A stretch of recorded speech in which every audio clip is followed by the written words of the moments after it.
मामला तो बड़ा है, इसमें कोई डाउट नहीं। अब तक का सबसे बड़ा आक्रमण हमास ने किया है और इस बार घुसकर किया है, जो कि काफ़ी इम्पोर्टेंट है इजराइल के लिहाज से भी और दुनिया भर के लिहाज से भी। यानी कि कितनी लंबी प्लानिंग चली होगी और किस तरह से किया होगा, वो वाली बात है। अभी तक जो पूरा मामला है वो ये है कि पूरा का पूरा एक्शन इजराइल और हमास के बीच में हो रहा है और अब लड़ाई का केंद्र गाजा पट्टी है, राइट। वहाँ पर मारामारी चल रही है दोनों की तरफ और 1100 लोग जो नंबर आ रहे हैं, अब कितना कम है ज़्यादा भगवान जाने, कम तो होने का सवाल ही नहीं, खैर बढ़ने। हाँ, सो अब वहाँ तक तो ठीक है, लेकिन देखिए हमने पहले भी इस तरह का एक्शन देखा रशिया यूक्रेन के बीच में। एक बार असर आता है, लेकिन असर आने के बाद धीमे धीमे वो असर खत्म होता है। रशिया यूक्रेन का युद्ध अभी तक ऑफिशियली खत्म नहीं हुआ, लेकिन उसके बावजूद हमने लाइफ हाई बनाया है। तो पहली चीज ये है कि शॉर्ट टर्म में असर पड़ेगा, लॉन्ग टर्म में कोई चिंता करने की बात नहीं, क्योंकि हम नहीं लड़ रहे हैं और कोई हमारे अगेंस्ट नहीं लड़ रहा, करेक्ट। हमें डायरेक्ट असर नहीं पड़ता, लेकिन चूंकि हम पूरे दुनिया के कारोबार का हिस्सा है, दुनिया की पॉलिटिक्स का हिस्सा हमें डायरेक्टली इनडायरेक्टली कम या ज़्यादा तो असर सब पे पड़ता है, हम पे भी पड़ता है, लेकिन एक सीमित असर हम पर पड़ता है। क्योंकि रशिया यूक्रेन के वक्त भी ये हुआ था, सबको डर लगा था, मार्केट घटे भी थे। मैं इसको कंपेयर इसलिए कर रहा हूँ ताकि आपको एक फ्लैशबैक में जाके अंदाजा लग जाए कि उस समय क्या होता उस समय। लेकिन उसमें इस बार में एक थोड़ी सी स्थिति में अलग है। तब दुनिया दो भागों में बढ़ गई थी। एक वो लोग यूक्रेन के साथ जो खड़े, अमेरिका, यूरोप एटसेट्रा एटसेट्रा। दूसरे चाइना, रशिया और उनके साथ कोरिया टाइप के जो लोग खड़े थे। तो दो तरफ अभी उसके कंपेरिजन में छोटा है। तब एक देश ने दूसरे देश पे फुल फ्लेज अटैक किया था। इस वक्त इजराइल पर हमास ने अटैक किया, एक आतंकवादी संगठन जिसको मानते हैं उसने अटैक किया है, करेक्ट। सो देश के बीच में अटैक नहीं है, ठीक है, और छोटा है, करेक्ट। सेनाएं नहीं लड़ रही, राइट। और ऐसा नहीं कि सब टैंक भी आ रहे, ये भी आ रहा, वो भी सब, तो थोड़ा लिमिटेड है, पहली चीज। अब आगे क्या, आगे सबसे इंपॉर्टेंट दो चीजें हैं।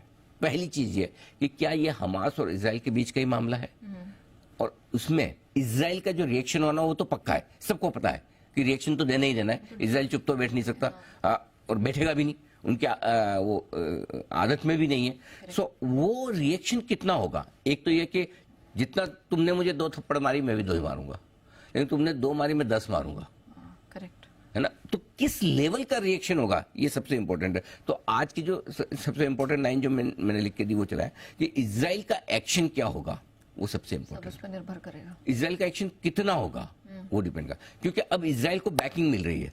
America, Britain, Ukraine, Germany, everyone, even India भी, हमारे भारत की तरफ से सबको सपोर्ट है इजराइल को। सो इजराइल मेंटली तो पावरफुल है, आई एम श्योर हथियारों के मामले में भी हो गई। सो पहला ट्रिगर ये कि इजराइल कितने पर छोड़ देता है, कितना करके छोड़ देता है। अगर जरूरत से ज्यादा इजराइल करके बस अब यार आर पार की हो गया बहुत तुम्हारा, अब हम खत्म ही करेंगे, अगर इस तरह की सिचुएशन बनती है। और मैं ये पूरी की पूरी जो सिचुएशन आपको बता रहा हूँ, मैं ग्लोबल मार्केट के हिसाब से बता रहा हूँ, मेरा कोई ऐसा लेना देना नहीं कि कौन क्या करता है क्या नहीं, और न मैं इसमें एक्सपर्ट हूँ, लेकिन हम वो सिचुएशन देख रहे हैं कि क्या हो सकता है।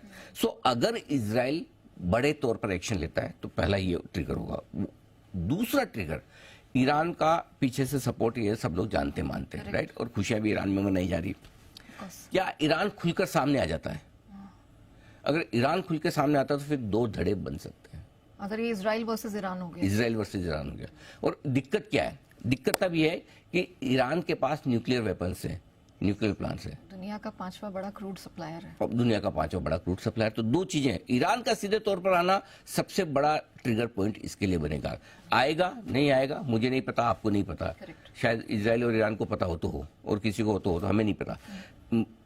अब ऐसी सिचुएशन में कच्चे तेल के दाम आपके लिए सबसे निर्णायक तौर पर, कच्चा तेल का दाम आपको बता देगा कि युद्ध बढ़ रहा है घट रहा है, उसी को देख लीजिए। क्योंकि मैं अब आपको क्या होता है, हमारे दर्शक हर चीज पे तो रिएक्शन नहीं दे सकते ना, ये 4 बम गिराए कितने बड़े, वो उसने ये किया, आप ये सब छोड़ दो।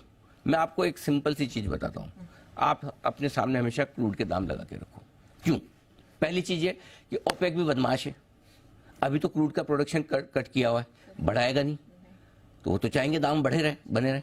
दूसरी बात एक और है, ओपेक के ज्यादा देश ईरान के पक्ष में है नहीं, पसंद नहीं करते, सही बात है। तो वो ये जरूर चाहेंगे कि लड़ाई चलती रहे, लेकिन ईरान को खुल के सपोर्ट नहीं करेंगे, करेक्ट है ना। सो क्योंकि लड़ाई चलती रहे, लड़ते रहे तो कच्चे तेल के दाम ऊपर है, सबका अपना अपना फाइनेंशियल इंटरेस्ट है, तो वो ये जरूर चाहेंगे कि तनाव रहेगा, तो कच्चा तेल ऊपर रहेगा, प्रोडक्शन कट है वही रहेंगे, हम नहीं बढ़ाएंगे जी प्रोडक्शन, भाव बढ़े तो बढ़े, हमने थोड़ी बढ़ाए, जो लड़े उनको पूछो।